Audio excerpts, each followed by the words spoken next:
जिल्ह्यातील कत्तलखाने व मशिदीवरील भोंगे उतरवण्याकरिता गेल्या 3 दिवसांपासून मढी गावचे सरपंच संजय मरकड हे ग्रामस्थांसह अहिल्यानगर जिल्हाधिकारी कार्यालयासमोर उपोषणाला बसले होते।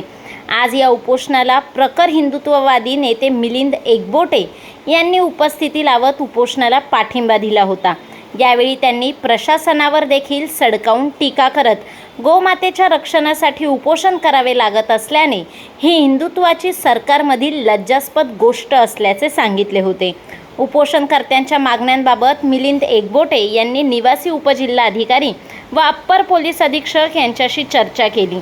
यानंतर उपोषणकर्ते व प्रशासकीय अधिकाऱ्यांमध्ये चर्चा झाल्यानंतर अखेर सरपंच संजय मरकड यांनी आपले उपोषण स्थगित केले।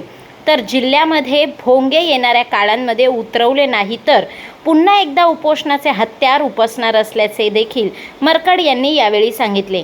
याचवेळी मिलिंद एकबोटे यांनी देखील राज्यभरातून गोमातेच्या रक्षणासाठी आवाज उठवला गेला पाहिजे असे देखील आवाहन केले। गेले 3 दिवसापासून आम्ही अहिल्यानगर जिल्हाधिकारी कार्यालयासमोर सर्व मढी ग्रामस्थ, कानिफनाथ आखाड्यातील साधू संत, मढी गावातील सर्व कीर्तनकार, वारकरी संप्रदायातील मंडळी या ठिकाणी उपोषणाला बसलो होतो आणि आज प्रशासनाने त्याची दखल घेतली। खरं तर आपण पाहिलं असेल तर या आमच्या उपोषणाची दखल घेऊन काल एक कारवाई मोठी घोडेगाव या ठिकाणी झाली। जवळजवळ 1,02 लाखाचं साहित्य, पूर्ण गोवंश त्या ठिकाणी जप्त केलेलं आहे। पाथर्डीमध्ये पण एक कारवाई झाली, 7 गायी त्या ठिकाणी जप्त केलेल्या आहेत। आज झेंडी गेटला जर आपण पाहिलं असेल तर गोमांस पकडणारा एक खाटीक त्या ठिकाणी अटक केलेला आहे, त्याच्यावरही कारवाई केलेली आहे। आणि आमची मागणीच होती की जोपर्यंत गो हत्या बंद होऊन त्या कत्तलखान्यावर बुलडोजर चालवत नाही आणि मशिदीवरचे भोंगे खाली उतरले जात नाही तोपर्यंत आम्ही आंदोलन मागे घेणार नाहीत। आज आपण जर पाहिलं असेल तर आत्ताच आमच्या मढीमधूनच सुरुवात केली। चैतन्य कानिफनाथाची संजीवनी समाधी असलेल्या मढीमधून ऐतिहासिक अशा ठिकाणावरून याची सुरुवात झालेली आहे।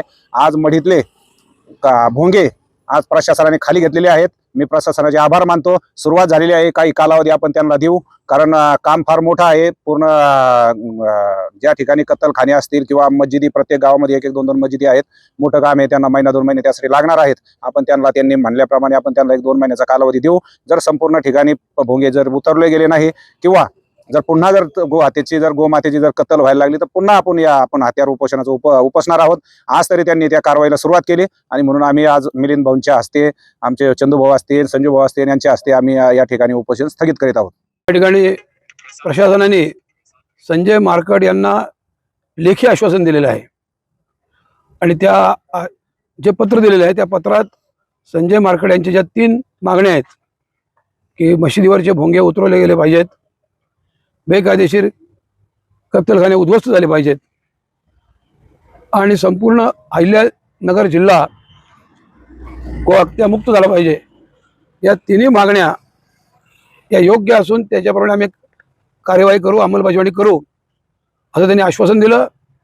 आणि कारवाईची सुरुवात म्हणून मढी येथील मशिदीवरचे भोंगे उतरवले हे संजय मारकड यांच्या आंदोलनाचं फार मोठं यश म्हणलं पाहिजे, कारण हे जिहादी त्या ठिकाणी कानिफनाथांची आरती सुरू झाली की मुद्दाम मोठ्या आवाजामध्ये भोंगे सुरू करायचे आणि हिंदू जनतेचा मानभंग करण्यामध्ये राक्षसी आनंद उपभोगायचे।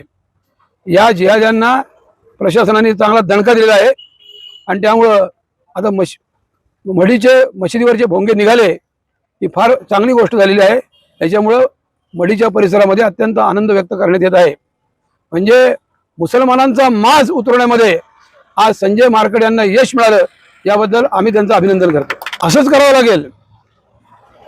हिंदू समाजाला जे अपेक्षित असं गोमातेचं सहअस्तित्व आहे, गोमातेबद्दलची हिंदू समाजाची जी भक्ती आहे ती आता जागृत झालेली आहे। त्यामुळे महाराष्ट्रभर गोहत्या मुक्त महाराष्ट्रासाठी आंदोलन करावं लागलं तरी त्याच्यामध्ये हिंदू समाज मागे राहणार नाही।